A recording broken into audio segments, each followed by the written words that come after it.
Bismillahirrahmanirrahim. Assalamualaikum warahmatullahi wabarakatuh. Alhamdulillahirabbil alamin wa bihi nasta'inu ala umurid dunya waddin. Allahumma sholli ala Muhammad wa ala ali Muhammad.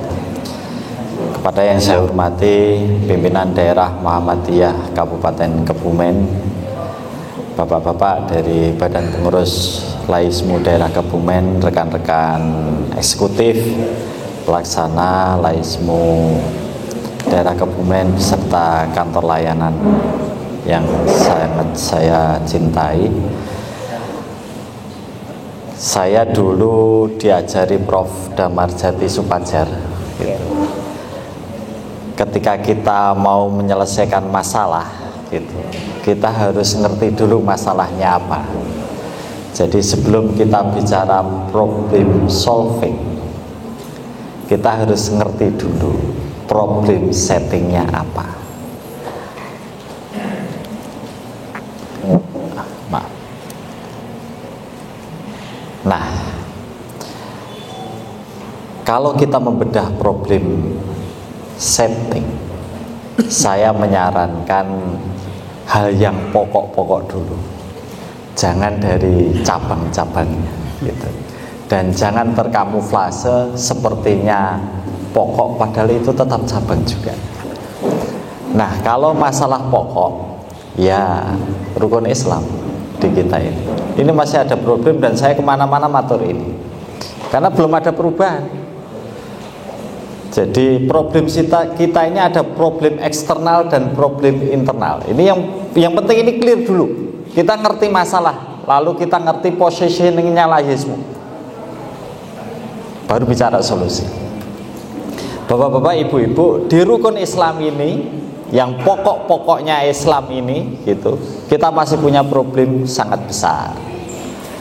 Kalau kita bicara tingkat peribadatan umat Islam Indonesia, rukun Islam pertama nggak usah dibahas karena bukan peribadatan. Maka rukun Islam kedua, dan ini hanya yang fardu loh, sunnah nggak masuk. Rukun Islam kan hanya membahas yang fardu. Tingkat peribadatan sholat fardu kita ini sebesar 25% gitu. Saya di Seruweng dan ayah waktu akad pagi matur ini 25% ini kan artinya kalau ada 4 orang Islam kumpul, 1 orang aja yang patuh kan. Dan kita perhatikan kanan kiri kita juga seperti itu. Oke, rukun Islam ketiga zakat. Nah, ini nggak usah kita bahas sekarang. Yo, buat intinya ini yo. Kemudian rukun Islam keempat, puasa Ramadan, itu 60%. Gitu. Itu 60%. Ini artinya kan berarti dari yang puasa tadi minimal, ini minimal loh, 35%-nya itu sholatnya nggak jelas. Kan gitu loh. Sholatnya cuma 25%, puasa Ramadannya 60%. Orang-orang seperti ini kalau adzan subuh patuh, dia berhenti sahurnya tapi nggak subuhan. Atau adzan maghrib nanti adzan yo langsung nyunah, ngawalkan berbuka gitu, tapi nggak maghriban. Nah, haji rukun Islam terakhir ini sudah diangkal di atas 5%. Perhatikan aja di waiting list haji itu. Jawa Tengah sudah sampai berapa, Mas? Katanya 40 tahun ya? Berapa tahun? 60 tahun. Nah, kalau saya daftar sekarang kan umur 1 abad baru bisa berangkat ini. Lalu berapa tingkat kepatuhan zakat? Kalau tadi sejak dari sholat, puasa, haji ini hitungnya biting per manusia. Tapi kalau zakat hitungnya rupiah. Kalau dihitung biting lebih kecil lagi nanti. Dari hitungan rupiah saja kita cuma dapat angka di 1%. Ini data masih saya gombyokkan antara zakat mal dan zakat fitri. Gitu. Ini problem pertama, Pak. Problem pertama. Jadi urutan rukun Islamnya orang Indonesia itu ya habis syahadat itu poso, bar poso sholat, bar sholat itu kaji, zakatnya terakhir. gitu. Ya kan itu terakhir. Padahal kalau kita memahami rukun Islam itu mestinya urut nggak sih? Ya kan kita nggak bisa bayangin orang berangkat haji belum syahadat kan? Gitu. Tapi realitanya begitu. Orang Indonesia itu mungkin sedunia kali ya, tapi ini data Indonesia lah, kita batasi masalah. Orang Indonesia itu lebih ikhlas bayar kaji daripada bayar zakat.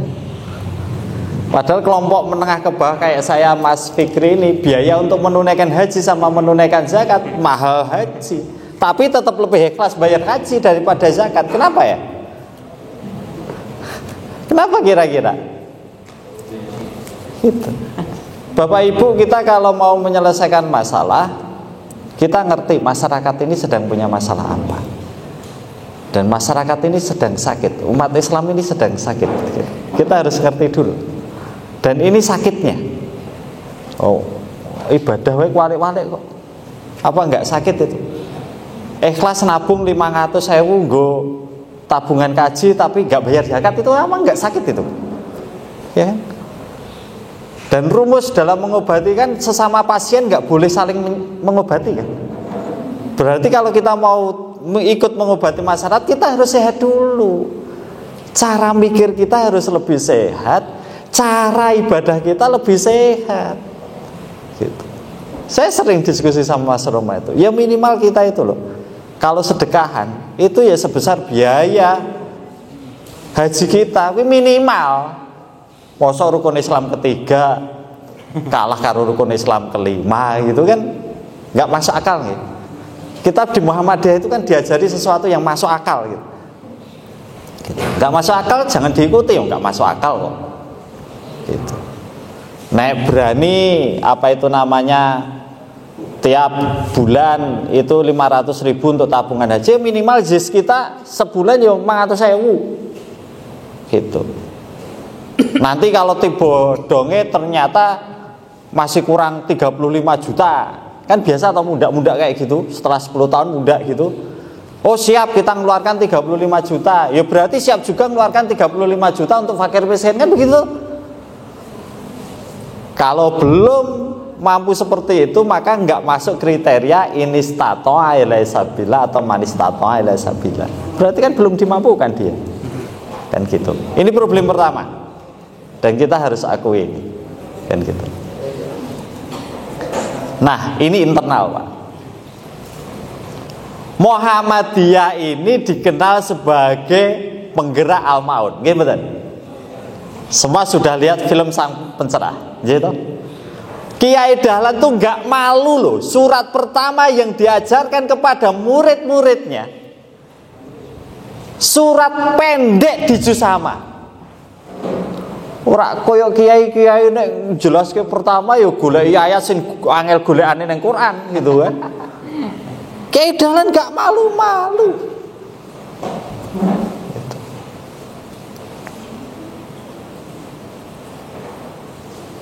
Kita pertama itu Al-Ma'un.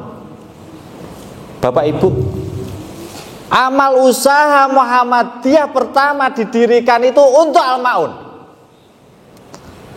Sekolah pertama yang didirikan Kiai Dahlan itu sekolah unggulan pada zamannya. Jangan dianggap ecek-ecek loh. Pada zamannya itu unggulan. Tapi pertanyaannya, gratis nggak buat doa Pak? Halo? Halo? Gratis.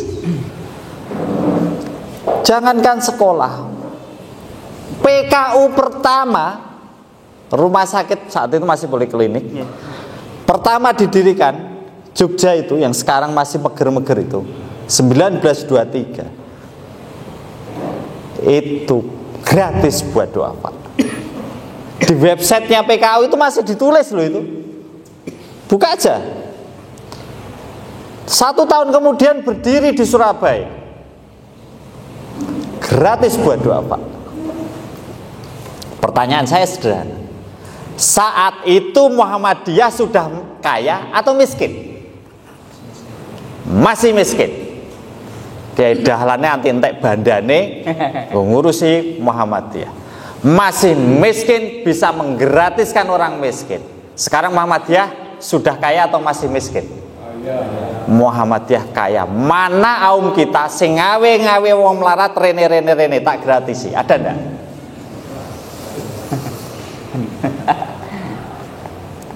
Saya pernah tanya Prof Munir Mulkan. Prof, saya banyak tahu tentang sejarah Munir sejarah Muhammadiyah dari tulisan Prof Munir. Saya sampaikan ini.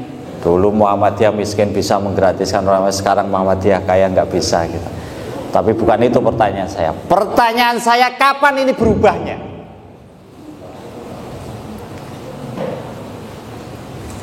Ada yang tahu? Itulah harta, Pak.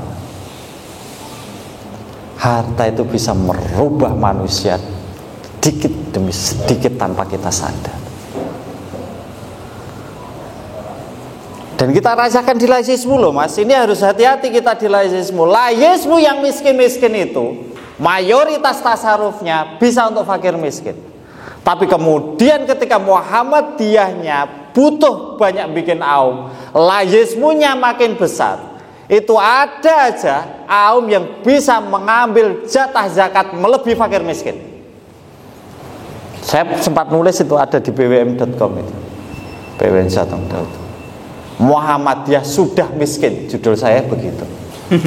Muhammadiyah sudah miskin. Buktinya apa? Butuh zakat melebihi untuk orang miskin.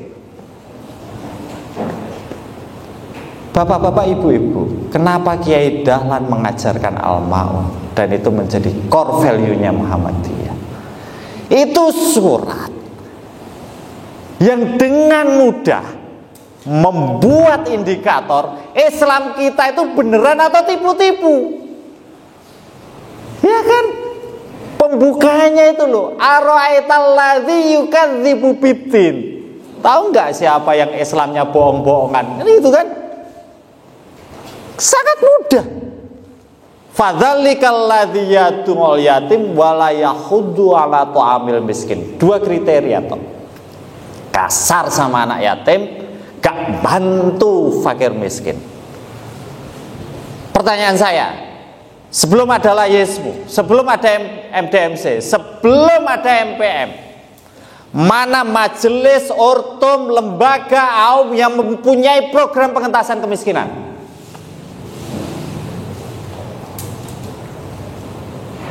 Puluhan tahun loh Mas.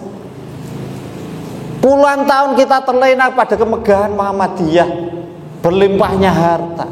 Saya mau tanya Bapak Ibu, saya mau matur, orang kaya sama orang miskin itu kan skensinya kan berbeda gitu. Orang miskin itu diem saja, nggak melakukan kesalahan, ya nggak dosa. Tetapi orang kaya nggak melakukan kesalahan, diem saja, itu bisa dosa. Ini ilustrasinya. Contoh ya, kita di kampung, ada orang paling miskin sedang sakit di situ. Orang sakit itu mau diopnamkan oleh warga. Kemudian sepakat kita iuran semua. Yang paling miskin nggak iur, dosa nggak? Nggak dosa, wong dewes paling melarat. Tapi kalau orang kaya ini nggak iur, dosa nggak? Padahal dia nggak nyalain siapa-siapa loh, dia cuma diam. Pertanyaannya, Muhammadiyah ini adalah ormas yang paling kaya, tidak cuma di Indonesia tapi di muka bumi ini. Selama puluhan tahun diam terhadap fakir miskin. Bisa jadi kita capek ngurusin Muhammadiyah, saat itu juga kita juga ngumpulin dosa. Ya. Loh ya ajaran Kiai Dahlan loh. Kiai Dahlan tuh kalau matur apa? Gak usah sinau B, nek urung ngamalke A. Gak usah sinau C, nek urung ngamalke A B. Clear kok. Maka dari 6.000-an ayat di Al-Quran itu dikumpulkan sama Mbah Hajid, murid termuda beliau. Berapa ayat sih yang diajarkan Kiai Dahlan terhadap murid-muridnya untuk membangun perserikatan itu? Nggak lebih dari 60 ayat. 1%. Tapi 1% ini Pak dipantengi bener, dipraktekkan enggak gitu loh. Lho saiki awake dhewe iku melok pasar kok. Pasare iki usume tafid. Awake dhewe nek ora tafid ora payu. Sejak kapan Muhammadiyah mikire payu? Enggak peduli ini diamalkan atau tidak. Kapan kita mikir kayak gitu? Kiai Dahlan nek mikir payu, Pak. Enggak kayak gitu gerakan beliau. Beliau jadi melarat. Anak kecil aja tega bilangin dia Kiai Edan gitu. Lu kita seedan-edan yang ngurusi Muhammadiyah sekarang gak ono yang bilangnya awake dhewe itu anak-anak kecil Ustadz Edan ra ono. Pimpinannya gak ada. Itu sakit beliau itu tidak melakukan hal yang populer, tidak mengikuti pasar, bikin pasar, bikin hal baru yang itu untuk memperbaiki masyarakat. Lu sekarang lu Kiai Tafsir aja kan sudah kritik berkali-kali agar gawe pondok tafid itu. Iku ngamal kene yo kapan? Dinggo ngimami yo diseneni jamaah. Ya toh? Arep ngajarke ora ngerti artine, pondok mana yang ngajarkan artinya? Apalagi maknane, apa neh ngamalke wis ora urus. Coba ajarkan sejak dini al-maun tapi dipantengi. Sehingga praktek yang real saat itu tuh sampai keluarga mampu harus itu loh, apa anak asuh di rumahnya, pelihara seperti anak. Ya angel-angel kayak panti terus. It's okay gitu. Satu anak yatim, dua itu miskin. Makanya kalau ada program laismu, anak yatim ikut. Nggo tetenger, aku ora apus-apus agamaku. Ikut program Palestina, ikut karena di Palestina itu sekarang fakir semua. Ikut, gue tetenger, aku belani wong fakir. Gitu. Saya cerita berkali-kali sama rumah saya cerita. Waktu awal nikah istri saya nawari, waktu anak dua itu tabungan tak tabungke bangku 10 tahun budal kaji sahabat itu masih 300.000.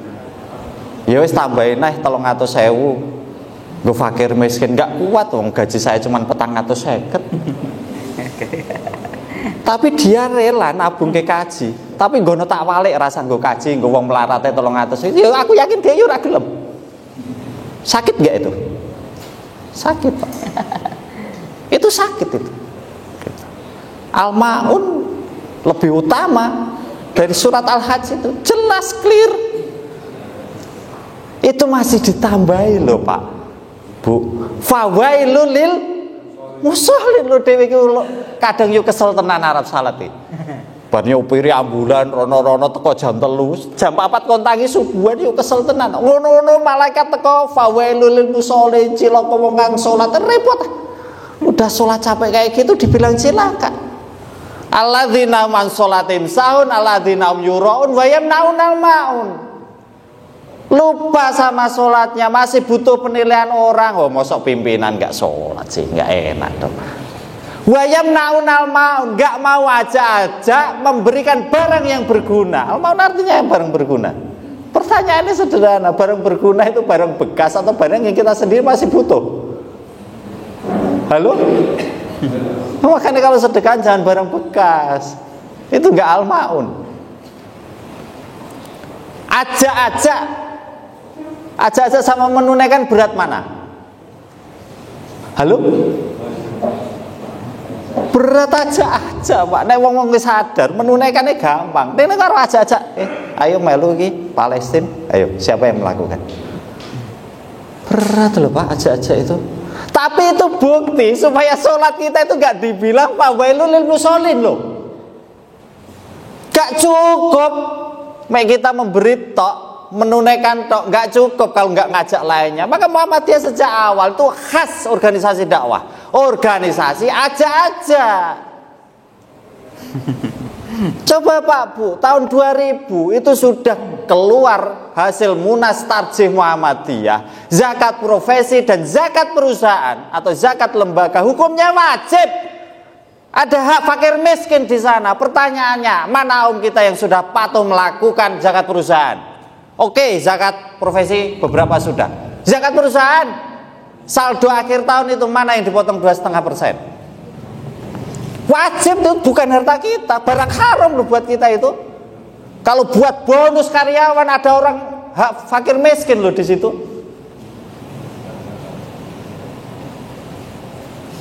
Tiga enteng rukun Islam ketiga ini. Nek kaji bodorkan data ini Pak. Akhirnya muncul kesimpulan. Kenapa sih masyarakat sampai seperti ini, Muhammadiyah sampai seperti ini? Jawabannya kita yang biasa pegang mic, para ustadz, para mubalik, para kiai, keliru dalam berdakwah selama ini. Itu kesimpulan Kopdai aja nyimpulkan kayak gitu Pak. Dan saya cocok. Karena survei Kemenak itu ketika ditanya dari yang bersedekah, itu pertanyaannya, dari mana Anda menemukan kesadaran bersedekah? 60% menjawab dari majelis taklim. Tingkat kepatuhan orang Indonesia terhadap kiai, ajengan, ustadz, mubalik masih sangat tinggi. Masih sangat tinggi. TV, radio, media sosial itu rebutan di angka 40% itu. Yang paling tinggi itu sehingga ini nyekelimik ini. Tapi nek sing nyekeli mik selama ini keliru, mate melu keliru. Cek aja lah Pak. Kiat kita itu minimal sepekan sekali mesti ikut pengajian. Judulnya khutbah Jumat, leres betul. Kapan kita dengar telinga kita itu khotib dakwah soal zakat?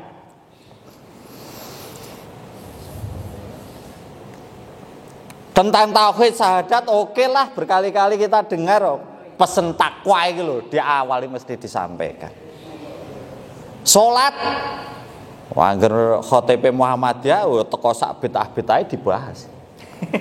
Puasa, well, angger Ramadan full soal puasa. Kaji bar Ramadan, arep Idul Adha, mesti awake dengar kaji. Zakat kapan dibahas? Pisan Ramadan ini zakat fitri. Kue bahas ributnya sing bener 2,5 kilo, 2,8 kilo, 3 kilo. Lah. Salah sejak awalnya. Ya aku yo tak tambahi guyonane karo mubalik nom kuwi. Lah ngopo? Lah dhewe iki praktek yo cek kabutan. Itu harta, Pak. Itu harta. Guyonan kita kan biasa kan Pak. Aku desa ketewu, ngangkring karo Mas Fikri tak jajake entek 20.000 mulih cek turu angler Pak. Tapi nggono ditku iki sak M. Sewengi jajan entek 0,5 M, mulih ra iso turu Pak. Padahal jek enek 500 juta. Nggih mboten? Lho ndek mau lho urip 50.000, gari separo 20.000 turu cek angler kok. Bareng duitnya sak M. Rusak pikirannya. Coba ini kan membuat haru tadi teman UMKM yang ambulan si bulan tadi. Berapapun datang tak traktir coba. Itu bisa sekian persen omset dia loh. Mosok dhewe sing wis gagah-gagah nraktir koncone wis ora tahu. Sopir ambulan duwe angkringan malah ngundang-ngundang. Jajake. Apa enggak tamparan keras ini tadi? Ngono dijaluki zakate wangel jan. Iya, orang itu kalau bakhil, Pak, dosane dijaluk wae wangel. Orang kalau sudah terlanjur bakhil, serius, aja iki dosa aku aja mbok jaluk. Gitu. Akibatnya, Pak, literasi kita soal zakat rendah sekali. Coba cek aja. Saya punya 5 contoh. Contoh liane aja nih, oke. Yang saya bahas di sini itu zakat mal atau zakat fitri, Pak? Nah, clear. Satu literasi kena ke bungen. Nggak ada masalah di sini. Gimana penjelasannya? Zakat fitri itu untuk menyempurnakan puasa Ramadan. Leres nih. Tapi zakat mal itu untuk menyempurnakan sholat fardu. Nek teko kene aku yakin agise dek sing krungu. Padahal ini tafsir Mukatsir, Pak. Enggak ngaran, Layis enggak ngaran. Kalau kita malam takbiran iku panik belum bayar zakat fitri, kita tuh mestinya panik, wes sholat durung bayar zakat mal. Nih, ketika Ibnu Katsir itu menerjemahkan ayat surat Al-Baqarah ayat 43, wa aqimus sholata wa atuz zakata warka'u ma'arokin, Mubarak Ibnu Fudalah meriwayatkan dari Al-Hasan sehubungan dengan makna firman dan tunaikanlah zakat, bahwa makna yang dimaksud ialah zakat merupakan fardu yang tiada gunanya amal perbuatan tanpa sholat dan zakat. Tanpa sholat dan zakat seluruh amal perbuatan tidak diterima oleh Allah. Pertanyaan saya di sini, sholat fardu atau sholat sunnah? Fardu. Zakat mal atau zakat fitri? Zakat. Clear Pak. Tapi kapan kita dengar mubalek dakwah ini? Padahal baling dasar ngono lagi mubalek ngajar tafsir lagi tukang Al-Baqarah loh. Wis dijelaske ini. Lebih clear lagi Abu Bakar ini Kiai Muslim almarhum sering, demi Allah saya akan memerangi orang-orang yang memisahkan antara sholat dan zakat. Qitalul murtadin bagi Abu Bakar itu merangi orang murtad Pak, gak bayar zakat, murtad. Wis dikai rezeki, cek mangane bagiane wong fakir miskin. Ya. Sadar gitu loh, kalau di situ tuh ada harta haram. Paribasane iki ngombe susu ning kono enek tetesan geteh babi sih gitu. Ya mosok tega diombe kabeh. Keluarkan dulu itu geteh babi. Haram buat kita, halal bagi mustahik gitu. Nah, ini zakat profesi. Tes-tesan lagi ini tentang literasi zakat. Zakat profesi itu zakat gaji atau zakat seluruh penghasilan? Gaji. Mulai. Bapak Ibu, saya mau tanya, yang pengen suci harta Bapak Ibu hanya yang dari gaji atau seluruh rezeki Bapak Ibu? Saya ulangi lagi pertanyaannya, zakat profesi, zakat gaji atau seluruh penghasilan? Nah gitu. Makanya kalau baru dipotong gajinya jangan ayam dulu. Duit lanang, duit wedok ini ditotali kabeh. Tapi saya nggak mau ribut-ribut kayak gitu. Cukup kayak tugas pajak. Nggak usah ngitung penghasilan, hitung aja pengeluaran, Pak. Cara gampang nih. Hitung pengeluaran kita. Kita ngitungnya kan juga PDB, PKRT kan, tingkat konsumsi rumah tangga. Pengeluaran kita yang paling paham sinten, Pak? Di rumah itu, ahli sejarah di rumah itu siapa? Istri. Tanya ibu itu. Wah, agar ditakoni pengeluaran sesasi. Ora ono sing geseh kok. Rinci ning karo moco-moco ya. Iki karo sing lanang dikei 2 juta kok pengeluaran 4,5. Nggih mboten, Mbak? Bu, nggih to, Bu? Ha iya. Gitu. Makanya kalau dari Bapak ngasih 2 juta, Ibu sendiri ada penghasilan 1 juta, 3 juta, Bapak megang uang juga 1 juta, jadi 4 juta. Di total Ibu pengeluaran sampai 8 juta, orang diutang. Sing dijakati 8 juta ini apa 4 juta ini? Halo? Tadi loh, Bapak ngek Ibu 2 juta. Ibu duwe penghasilan 1 juta, 3 juta kan? Bapak duwe pengeluaran 1 juta, 4 juta kan? Tapi Ibu ngitung-ngitung pengeluaran, totalnya 7 juta. Gak duwe utang, jek iso nyimpen 1 yuta. Jadi 8 juta kan? Nah yang dihitung 4 jutanya atau 8 jutanya? Nah gitu Pak. Gitu. Makanya harus secara periodik tanya istri Pak, piro sesasi metumu gitu. Sekali-kali ganti pelero ibu apa? Niku senjata kita ngitung zakat Pak. Wah nu takoni jek duwe simpenan apa ora? Rahasia. Nek rahasia berarti enten sing disimpen Pak. Kudu dikira-kira ki. Wah iki bojoku iki kita iso nyimpen 500 teko 1000. Ya wis genepe 1000 ngoten. Awake dhewe wong lanang duwe pengeluaran total bagi 40, 2,5%. Itu zakat kita. Nah ini. Lagi zakat perusahaan. Waktu pertama keluar tuh loh Pak, iku orang layis juga, non layis juga. Lopo gedung iso arep dihisap kok enak zakat perusahaan gitu Pak. Tapi kalau umpamanya nggak ada keputusan ini Pak, kita ditipu konglomerat serius Pak. Nggak usah konglomerat lah Pak. Orang agak kaya, saya punya teman di Sragen tuh, punya PT, ya PT-nya dia. Sama PT-nya dia ini Pak, dia per bulan digaji 64 juta. Saldo perusahaannya ratusan juta. Ya perusahaan dia sendiri gitu. Tapi kan dia digaji perusahaannya 64 juta. Nek hanya dari penghasilan, tidak ada zakat perusahaan. Zakat dia itu cuma 64. Ratusan jutanya nggak pernah dizakati Pak. Padahal dia bandane bocah iki mau. Ora yo diapusi konglomerat nek awake dhewe konglomerat duwe atusan pabrik, PT-ne dhewe-dhewe. Nggih mboten. Lu Muhammadiyah pikirane progresif, wis mengenal zakat progresif barang.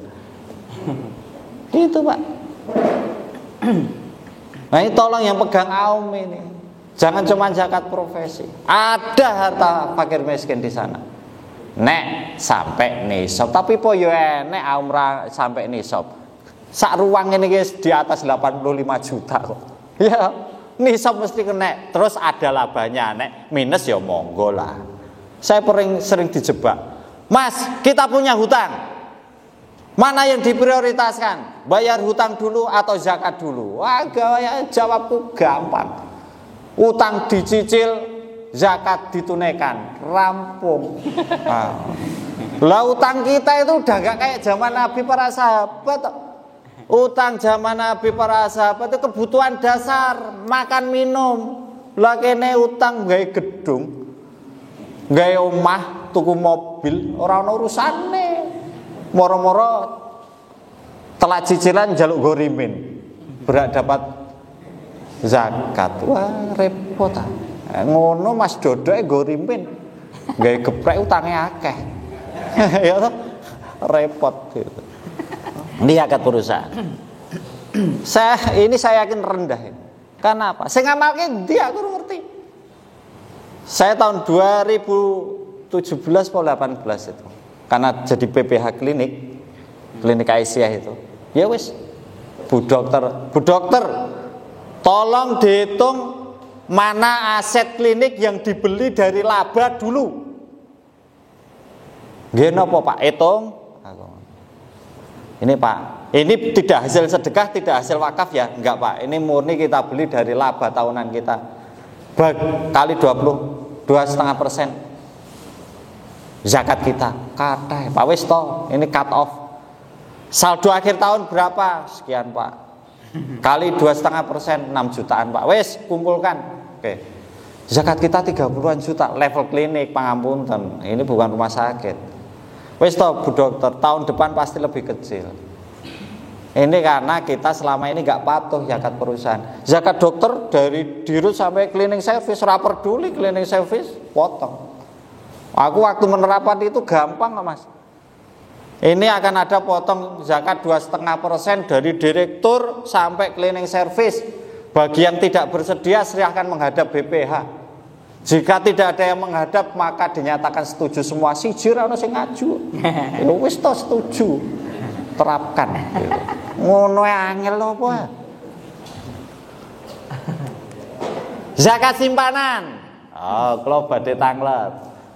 Harta simpanan itu dizakati ketika mau beli saja atau enggak dizakati karena dibeli dari harta yang sudah dizakati atau dizakati tiap tahun. Iya, iki. Ayo. Zakat simpenan ini bisa tabungan jenengan, bisa masane jenengan, bisa siti jenengan. Wah, simpenan jenenge siti. Tanah. Ya kan? diakumulasi kok setara 85 juta masuk nisab. Nggih betul. Dizakatinya pas arep tuku, apa rasa dizakati karena setiap bulan aku zakat atau harus dizakati tiap tahun? Halo? Tiap tahun. Pun deal nggih. Mungkin nek sowan lah sowan. Nek nimbali lari layismu, Mas, iki zakat malku. Sing sangka profesi. Iki zakat malku sangka simpenan. Simpenan setahun sekali itu. Nggih, dihitung Pak nggih, Bu. Mas-masan kumpulke duit tabungan. Mas-masan sergo 20 juta. Tabungan 10 juta, lagi 30. Durung nisab. Enek lemah regane 100. 130 kali 2,5%. Kayak nilaiismu. Clear anteng urip. Aja protes, wah nek ngono suwe-suwe nilaine kan tek disukuti enggak. Nek jenengan itu simpanannya itu berupa emas atau tanah, harganya nggak bisa dikejar 2,5%. Mesti luweh rantek serius. Coba nek nyimpene itu berupa uang, wis mesti entek. Apa nek nyimpane berupa orang? Ngentek-ngentek nek gue. Deal nggih, yang punya tanah, yang mau hitung Pak. Ada hak mustahik di sana. Contoh lagi. Nah, ini ilustrasi. Ini dialog imajiner. Bagaimana sih kita menunaikan zakat kok iso terus macam-macam? Gitu. Katakan kita punya anak soleh, gitu, lulus sarjana. Wah, soleh bekti wong tua. Diparani malaikat. Malaikat pembawa rezeki, Pak, bukan malaikat maut.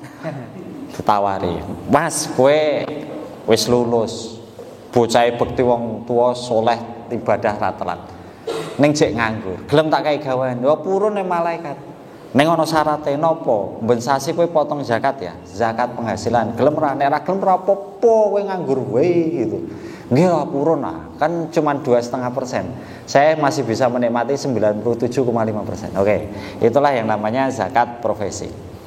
Terus bertahun-tahun anak ini amanah gitu. Neng urepe pas-pasan. Enteng bensasi gitu. Tapi dia tetap amanah menunaikan zakat itu. Parani neh karo malaikat. Wih, apik kowe, mbok tunaikan terus. Neng kok uripmu pas-pasan. Piye nggono rezekimu tak tambah sehingga kamu bisa nabung gitu. Wah, purun lah gitu. Neng ono syarate, saliyane zakat profesi, nek tabunganmu nanti bisa setara 85 gram emas.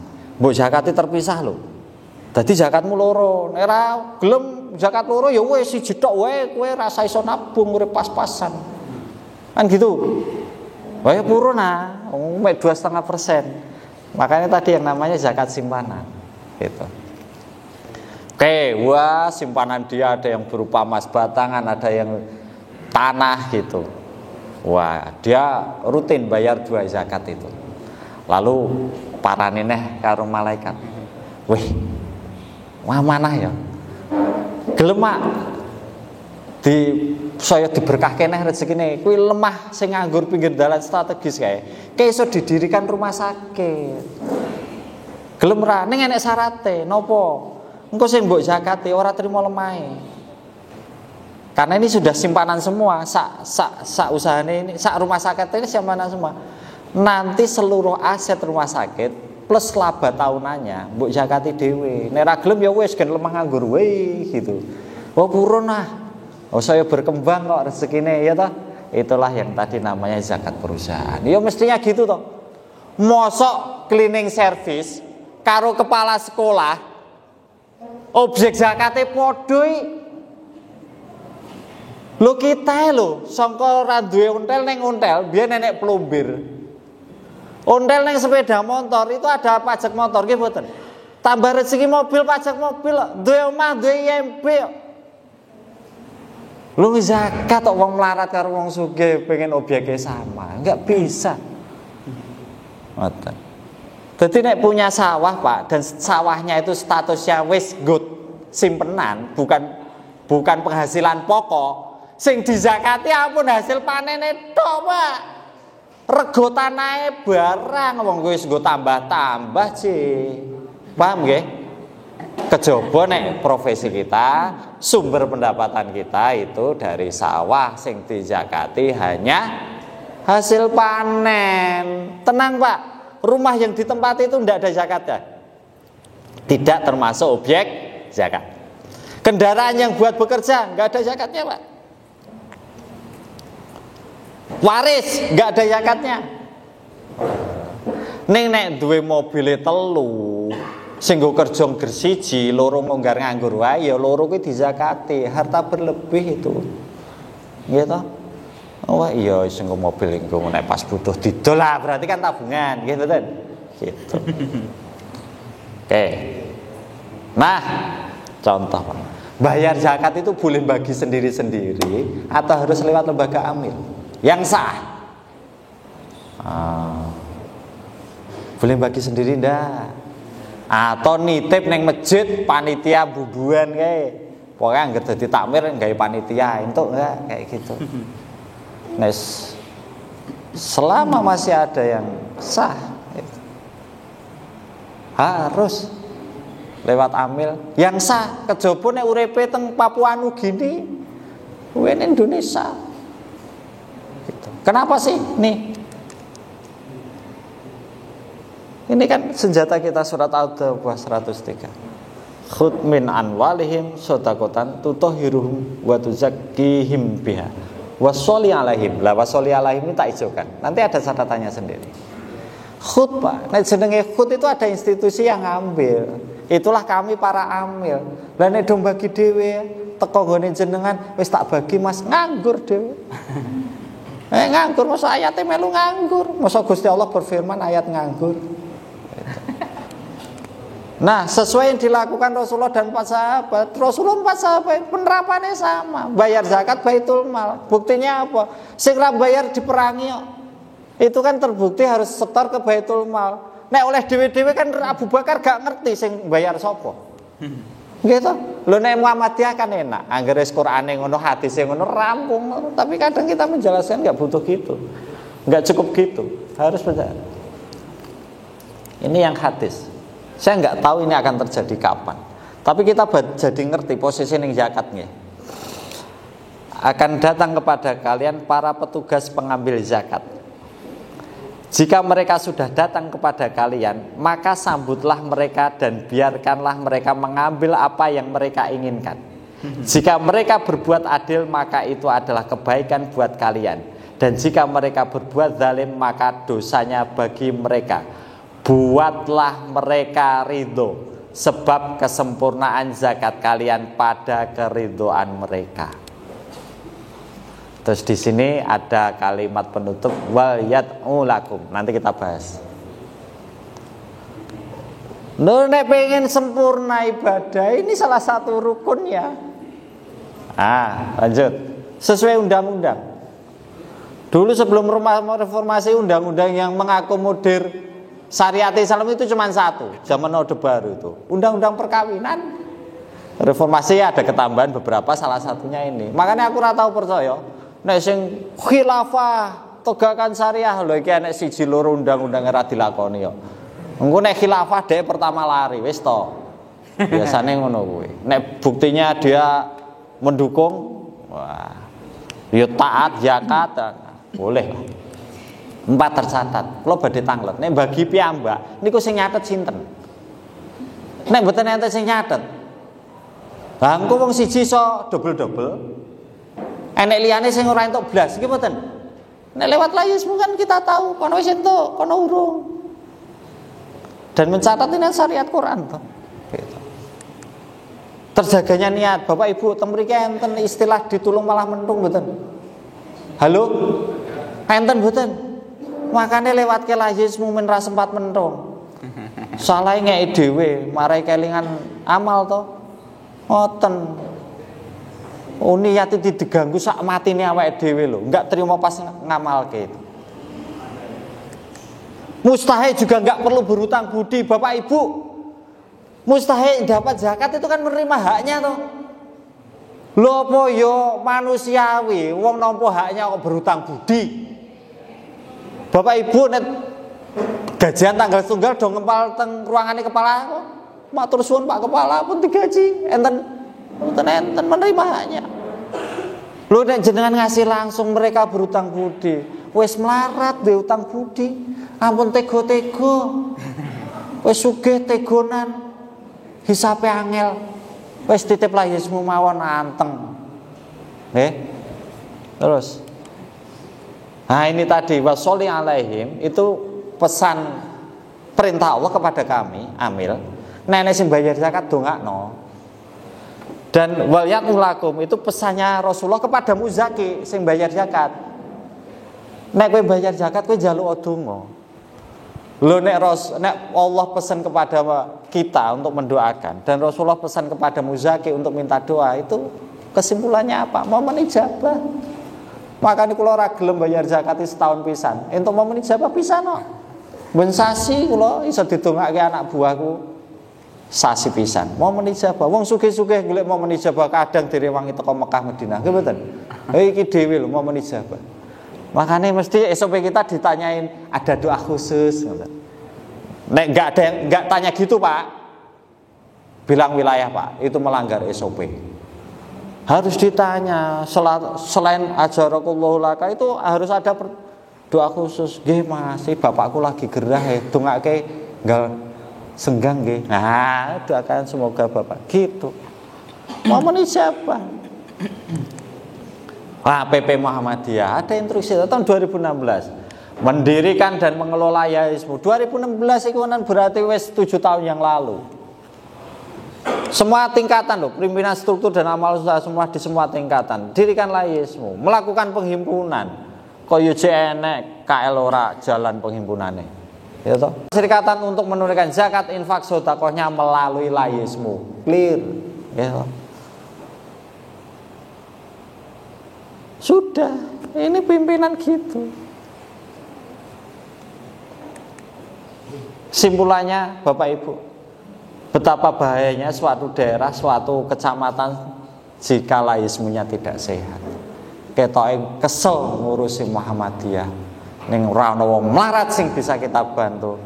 Padahal mesti ana wong melarat bermasalah di situ. Dan akhirnya kita kena al-maun. Araitalladzi yukadzibu bitin kena al-maun fawailul lil musholin. Maka solusinya, nah, sudah jelas kan? Masalah sudah jelas toh. Nah, ternyata kita juga bagian dari masalah kan gitu toh. Problem solving. Sehatkanlah Yesusmu dengan metode Yesusmu yang terkonsolidasi. Oh, jom laku dewi-dewi. Bapak Ibu, saya dulu megang Sragen itu kantor tutup itu hanya ketika mustahik itu kira-kira ya leren melarate. Coba penggalangan hanya Ramadan Pak, lalu habis sebelum Idul Fitri. Emang wong melarate 11 bulan berikutnya nggak ada di desa itu. Prei melarate gitu Pak. Kan masih. Maka penghimpunan dan penyaluran Yesusmu itu harus setiap saat. Nek ora pengen al-maun ki mau.